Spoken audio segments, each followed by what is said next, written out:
What's up, folks? It is once again Dr. Remy LeBeau. I am here in the X-Lair to once again help you get through yet another week with the X-Men Statue Withdrawal Syndrome.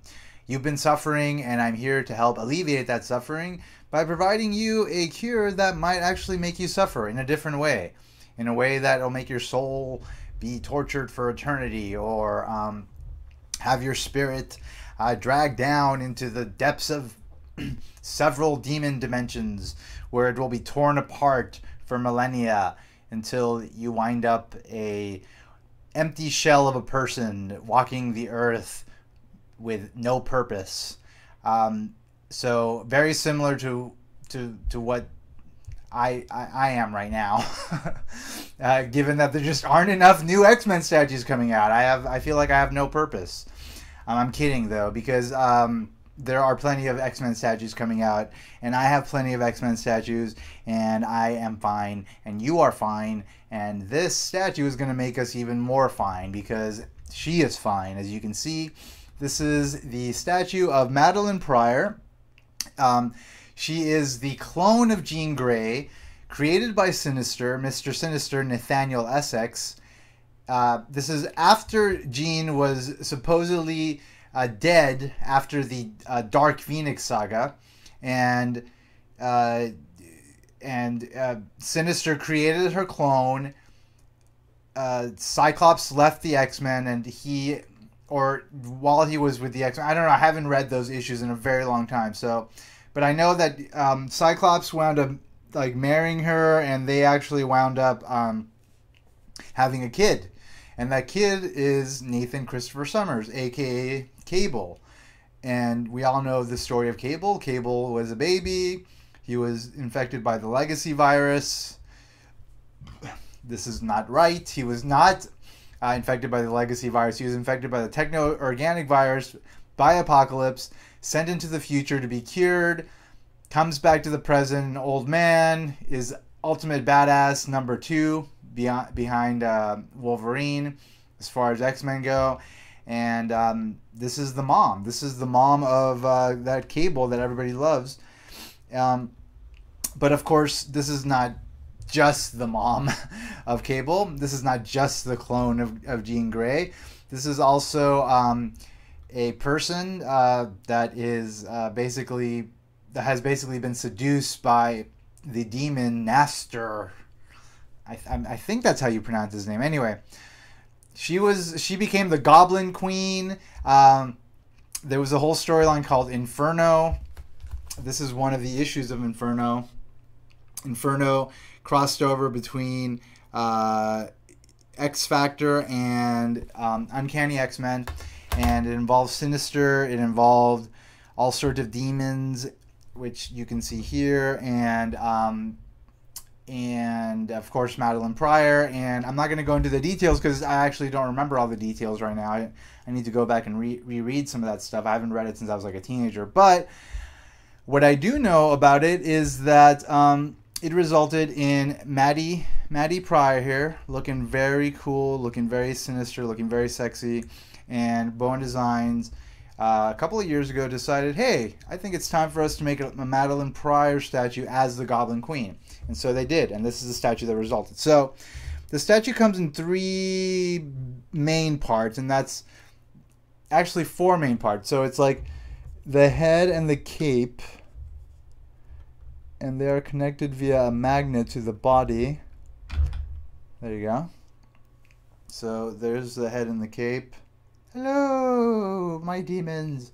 And then you've got the body, and the body goes into like the demon base, which is very cool. It's like it's a work of art in and of itself. The demon base is just like, it's got all these like crazy like tentacles and like different demon designs, all sort of, you know, having like sort of ghoulies influence. I don't know if you've seen that, if you guys have seen that really cheesy 80s movie The Ghoulies, but there's definitely some ghoulies influence in the design of these ghouls, and they're just all like grabbing, and they're like in this 3-dimensional collage of just evil goodness.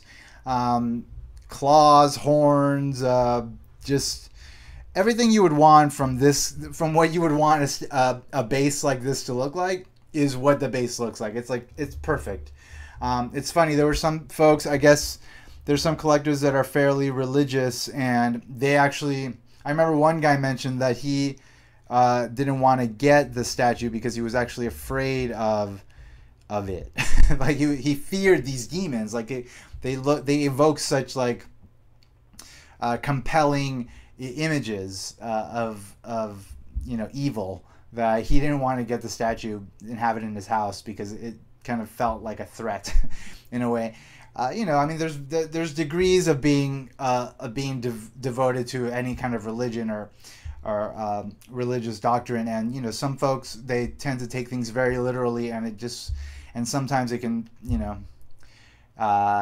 create some barriers in life, i.e. the barrier between them and this very cool statue. But that's fine, I mean, that means that some other collector got a hold of it, so good for them. So let's get some more info here. This is number 31 of 750. It was released in 2012. That's 2 years ago. And it was sculpted by Tim Miller. Tim Miller did a really nice job on this. It's a very impressive piece. What's great about it, what's probably the best thing about it, is that it is a perfect complement to Mr. Sinister, the Mr. Sinister statue. Mr. Sinister and Madelyne Pryor were obviously the heart of Inferno, but they're also closely linked together. It's just, and the colors are very complementary as well. The kind of the dark blues and the black with the red goes perfectly with the color scheme for Sinister. I mean, I'm pretty sure that this was meant to be a complement to the Sinister statue. And I know that the Mr. Sinister statue is one that is now difficult to get. And I'm really sorry for that, for those of you that don't have it. I hope that you are able to get it. Once I suggested to Randy Bowen via one of the online venues that it would be a good idea to maybe have like a new Sinister statue, maybe have him on like a throne. I think that would be really cool. Kind of like one of these techno-organic thrones, but there was no reception to, there was no positive reception to that, so I don't know if that will ever happen. But if it does, there will be another option for those of you that can't get your hands on Sinister, the existing Sinister statue. For those of you that want to get your hands on it, on the original one, keep your eyes peeled on eBay. Eventually something will pop up, but you may have to save up some cash. If you don't have cash, and $400+ is a lot for you to spend on anything, it might be worth it to you to like kind of save that up over a long period of time and go for that statue, because as far as I'm concerned, it's one of the best statues of an X-Men character created, period. It is maybe my favorite statue of all the statues I own. I just can't say enough good things about it. I'm sure you guys have seen my video, and you guys have seen how giddy I am of that statue, the video of that statue. So anyway, this is again, if you cannot get Sinister, and you do love Inferno, and you love Madelyne Pryor as a Goblin Queen, this is a fantastic statue, and it's actually still pretty accessible. I don't think it's gone up in value too much, or it's that difficult to find. Online retailers may still have it. Right now it's January of 2014. I don't know if they do, but maybe they do. But of course your best bet is eBay. And I don't think she would go for more than like $250. I don't think, for now. So I think it's still worth it for anybody that's interested in her to get her. This is based on like a piece of art that I don't know who drew the artwork, but it was definitely not from the original Inferno storyline.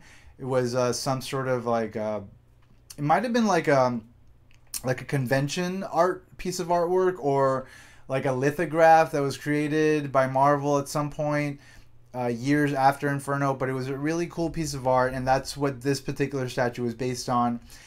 The one thing that is sort of a problem for a lot of people is that the lower part of her breasts were painted in and covered up, whereas initially when she was first sneaked, they weren't. And it turns out that Marvel made the call that that was just not representative of the Bowen brand to have her be so exposed, which to me is kind of silly, given that there are other statues that are basically naked, like the Emma Frost retro statue. I mean, she's basically wearing lingerie, she's wearing like panties, like skin tight panties, and nothing else from like her navel down. I mean, weird, very weird that they didn't want that, but Marvel made that call, and Randy Bowen had to respond to it because, well, he is licensing the ability to create these characters from Marvel, so they have the final say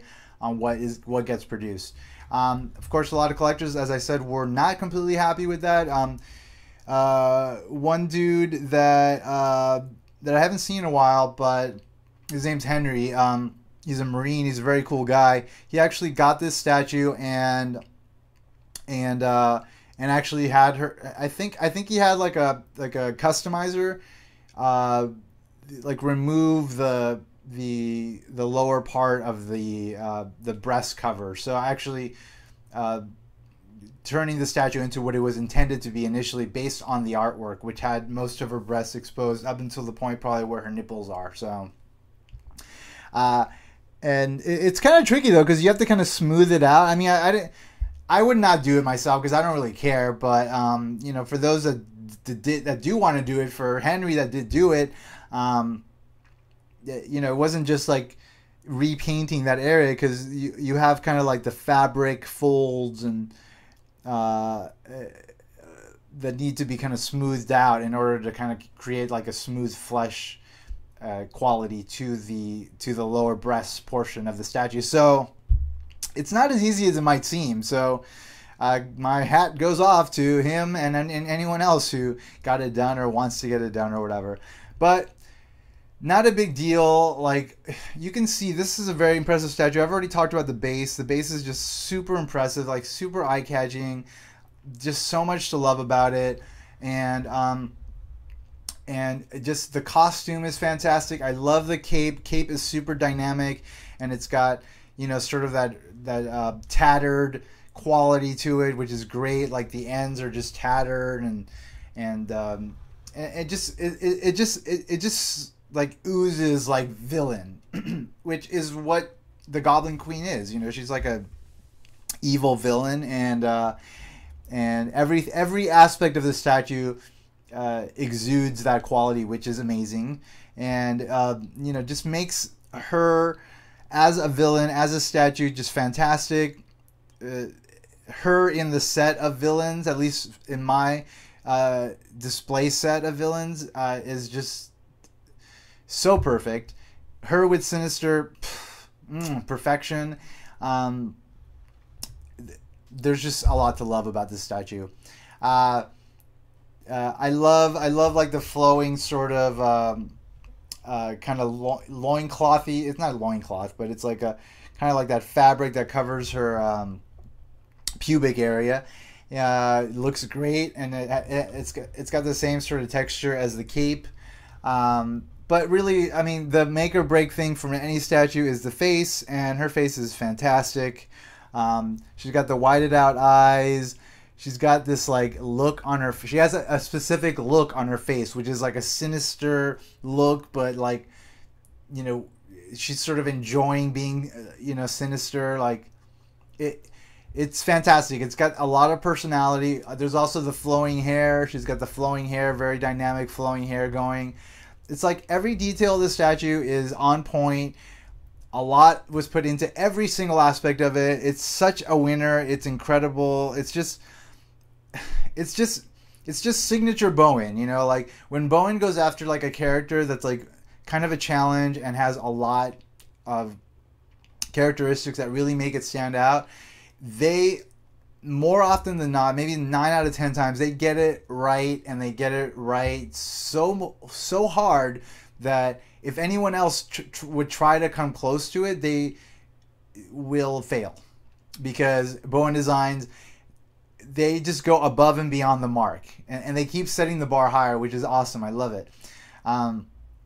Pretty soon the Strife statue is coming out. Cable's evil twin statue. Strife was introduced in X-Force #1 or New Mutants #100, one of the two. And that statue is coming out probably in the next month or so, and I have a feeling it's going to be very impressive as well. I can't wait to get that, and of course show it to you guys and share my thoughts as well as hear your thoughts on it. Anyway, once again, I'm sure they will be hitting that one out of the park. But this one in particular, they did an amazing job with it. It's just such an amazing statue. If you're only going to get one villain statue because you don't have much money and you like maybe like a sexy woman, then this is the perfect statue for you to get. It's still not too expensive.